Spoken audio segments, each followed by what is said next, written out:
Exemplo 2. Então, estudar com relação a máximos e mínimos, né, a extremantes, a função f de xy igual a y mais x ao cubo com a restrição y menos x ao cubo igual a zero. Tá? Então, quem é a minha função g? A minha função g é a restrição. Então, é y menos x ao cubo. Tá? E aí, o conjunto B, onde eu quero analisar os pontos de máximo e de mínimo da minha função f, é quem? É o conjunto dos pontos do R2, tal que a g se anula. Né? Ou seja, é exatamente essa restrição. E essa restrição aqui, quem é, pessoal? Que conjunto é esse, se a gente for desenhar? Só para a gente ter uma ideia, né? O do exemplo anterior era uma circunferência. E aqui?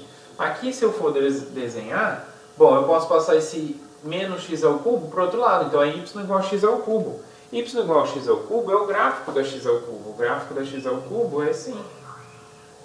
Certo? Então, eu estou querendo analisar o máximo e mínimo dessa função em cima dessa curva.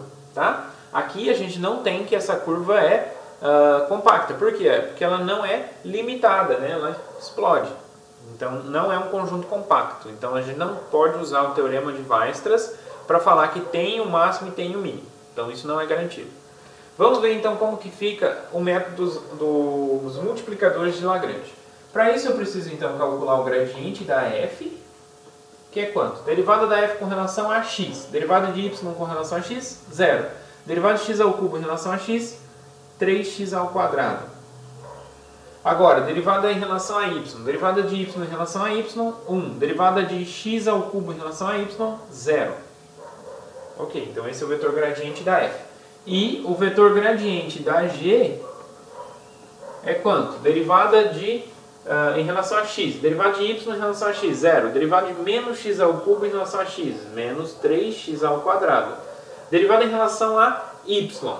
Com relação a y, derivada de y em relação a y, 1. Derivada de menos x ao cubo em relação a y, 0. Então esse é o gradiente da g. Então tem que satisfazer aquele sisteminha, né? Ou seja, o gradiente da f tem que ser um lambda vezes o gradiente da g. Gradiente da f. Opa, esse gradiente ficou feio. Gradiente da f tem que ser lambda o gradiente da g. E tem que satisfazer a equação g igual a 0. Certo? Então, quem é esse sistema? Vamos lá. Quem é o gradiente da f? 3x ao quadrado, 1. Isso tem que ser lambda vezes o gradiente da g, que é menos 3x ao quadrado, 1. E aqui tem que satisfazer a g, ou seja, y menos x ao cubo tem que ser igual a 0. Muito bem, vamos lá. Então agora, esse primeiro aqui, a igualdade dos gradientes, me dá o quê? Que 3x ao quadrado tem que ser igual a lambda vezes menos 3x ao quadrado. Então, 3x ao quadrado tem que ser igual a menos 3 lambda vezes 3x ao quadrado. Tá? E a segunda, 1 tem que ser igual a lambda vezes 1.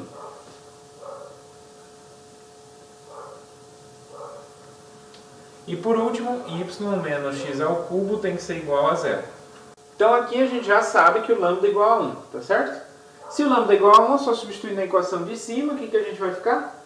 Vamos ficar com a equação 3x ao quadrado igual a menos 3x ao quadrado. E embaixo, y menos x ao cubo igual a 0. Ok? Então aqui, passando para o outro lado, a gente vai ter 6x ao quadrado igual a 0. E y menos x ao cubo igual a 0.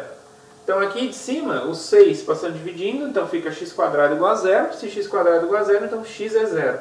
Se o x é 0, substituindo aqui, o y também é 0. Então é só um ponto que satisfaz, né? E o lambda igual a 1 e o x, y igual a 0, 0. Então 0, 0 é o único candidato. Tá? Como ele é o único candidato, o que vai acontecer? A gente precisa analisar, né? Porque a gente precisa concluir se ele é de máximo, se ele é de mínimo, se ele é um ponto de Cella, tá?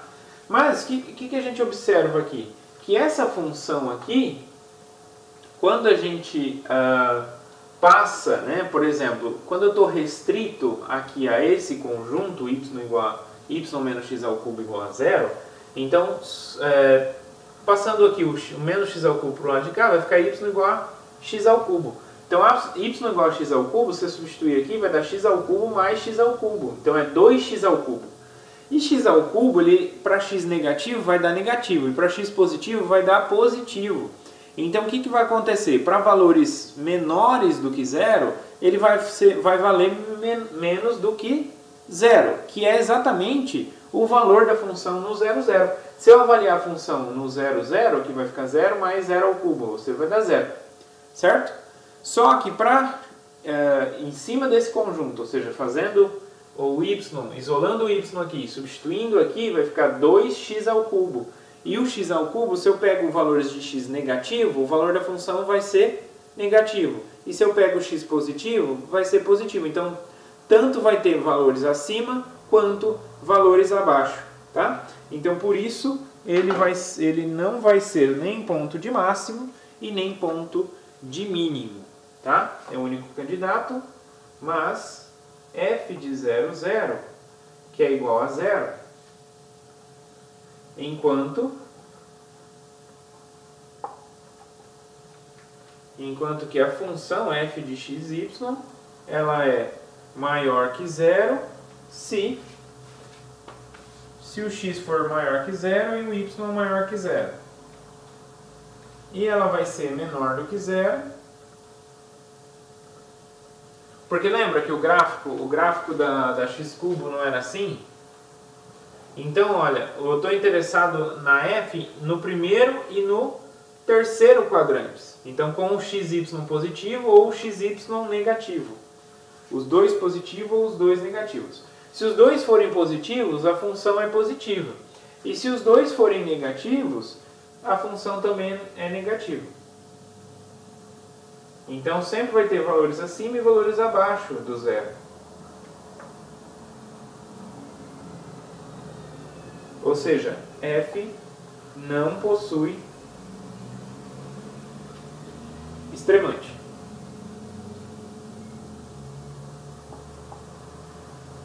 Em B. Tá? Então, f não possui extremante em B.